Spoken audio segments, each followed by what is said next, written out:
When I was younger, I was in Walmart and I was eating a tube of Pringles and I ate them while my mom paid, but I forgot to let the guy scan them, so I walked out the Walmart and the alarm went off and I just started running because I got scared and my mom couldn't find me because I was hiding behind the newspaper things, and the Walmart people called the police because I was missing, and when I hear them show up I thought I was a criminal, so I left my mom a note on the newspaper that said I went to Mexico to start a new life and not come looking for me, and then I took off running with my Pringles and ran for like an hour, and then the cops saw me walking down the road so they pulled over, so I started running again, and then they were using the car intercom thing and they told me to stop running. So when I did, I thought they were gonna put me in handcuffs and take me to jail, so I was crying and I slapped the officer in the stomach and tried to run again, but he just held me back, and when he asked me what happened to me and I told him, he started crying because he was laughing so hard.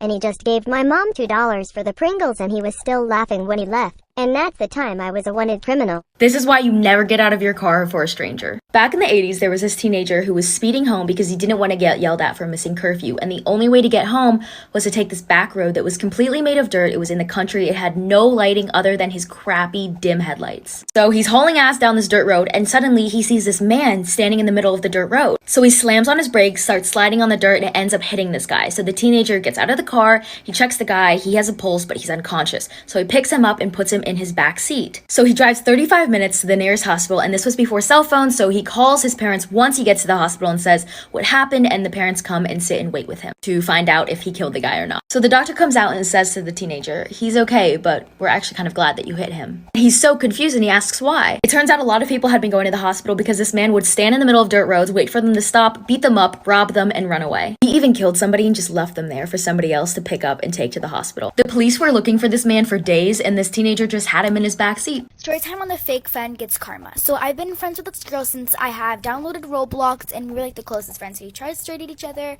and like we're just really close. Until this one time she downloaded TikTok and she made new friends, and I wasn't mad about it because, you know, I have other friends than her, and you know, she was totally fine with it, so I was totally fine with it. Until she blocked me on every social media, which is really weird because we've been friends since, and I don't know why she did it. Until one time she unblocked me on Roblox, and I finally texted her and asked her, why would you block me? And she even sent me death threats to make me stop texting her, which I did. I am going to be telling you a scary childhood story. When I was 2 years old, my mom passed away. My dad wasn't in the picture, so I went to go live with my grandparents. My grandparents lived in a super old home that was built in the 1800s. I was a very imaginative child. So when I told my grandparents that I used to see people in the house, they just didn't believe me. There was one lady in particular that I would always see. She would sit at the end of my bed and watch me fall asleep. I wasn't scared of her because I thought she was an actual person. Plus, I was super little, so nothing even crossed my mind. At this point, I was like 4 or 5 years old. I remember her talking to me constantly. She even sang me the song Rockabye Baby to get me to go to bed one night. Every single day when I would get home, I could see her in my window. At that point, I thought she was just waiting for me. She just wanted to be my friend, right? But as I got older, things started to get really weird between me and her. She wasn't this nice lady anymore. Get ready with me while I tell y'all about the time that I found out that my boyfriend was gay. Okay, so me and my boyfriend first got together when we were in 9th grade, I think. Yeah. And honestly, I don't have anything bad to say about him. Like, he was always a really good boyfriend. But the first hint that he might have been a little bit gay was basically a rumor. So there was a rumor that he had gone with one of the 11th graders, a boy. I forgot to put my sunscreen on. But also, not only did I find out he was gay, he was also cheating on me with a guy, which we'll get there. But basically, when we were in 10th grade, my friend was like, hey, I've got something to tell you. And I was like, okay. And she showed me this video of him kissing a guy at a party. And obviously, I was like, what? Like, this is actually crazy. So I went up to him and I asked him about it. And he was like, no, it's like AI. Like, it's not real. Like, I promise you. Like, I would never cheat on you. And me and this girl weren't that close. And she had also been known for lying before. So I trusted him. And I basically just, like, spit it up to her lying. And she's like, no, I wouldn't lie. Like, I promise. I would never. Like, I wouldn't. Why would I even do that? But then eventually she just let it go and was like, whatever. Like, I don't care that much. Okay? And I don't know, sometimes I'd see him staring at guys, but then I was like, maybe he's just like insecure. Like, I didn't really think of it like at all like that.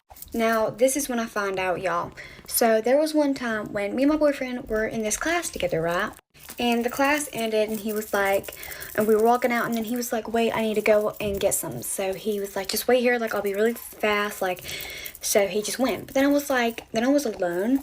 So I was like, I didn't really want to wait there by myself. So I just followed him like a few seconds after, but he didn't see. But then obviously, you know me, I'm just innocently following him, him, and then he gets into the class, and then like I get there like 10 seconds later, like when he walks in. And then I see him kissing someone. And at first, I'm like, oh my god, like he's cheating on me with a girl, like I can't believe it. Then I'm like, wait, that's not a girl. Then I'm like, wait, is he kissing a boy? I'm in shock. So, look further.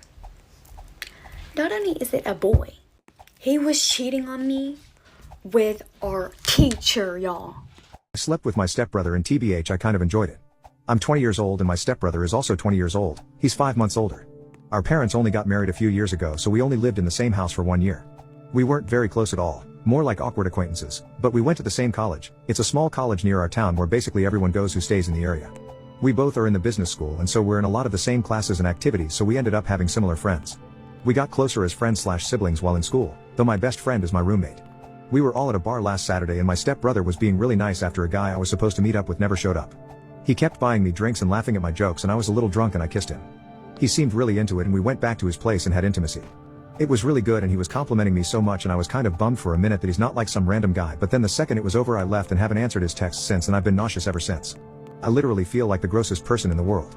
I don't know if I just initiated this because no one here has really liked me and I was feeling desperate or what. I feel so guilty and I don't know if I should tell my mom or block him or what. I'm going back and forth between having an anxiety attack and remembering like intimate things about him. I don't know if I should even transfer. I'm in such a tailspin. Should I cut him off? Tell my mom? Pretend it never happened and just distance myself? Try to go back to being friends? Okay, story time, because if I were to have a villain origin story, this would be it. To set the scene, this happened in I think the 3rd or 4th grade. It just like made me so mad that it haunts me to this day. No wait, scratch that. This was definitely a middle school story. This definitely happened in middle school. Mind you, I am now 22 years old. I just graduated college and this still makes my blood boil. It pops into my brain like maybe once a month. So you know how in middle school you have homeroom classes? There was this girl in my class that I was kind of family friends with. We were friends and our parents knew each other through us, and then they became friends because she was like one of the only other Korean girls at my school. We'll call this girl Julia. Me and Julia were pretty tight at this point, and I wish nothing but the best for her. Like, I hope she's doing great. This is not her fault. We were also in this class with this girl who was basically just the fucking school bully, okay? Like, that's what she was known for. She was in our class. She was just mean to literally everyone. She also played probably every sport at our like feeder high school, so this day there was like a presentation in the cafeteria and we had to go to it with our homeroom and sit with our homeroom, and it's like a lunch and learn type of deal. So they gave us lunch, we ate and like listened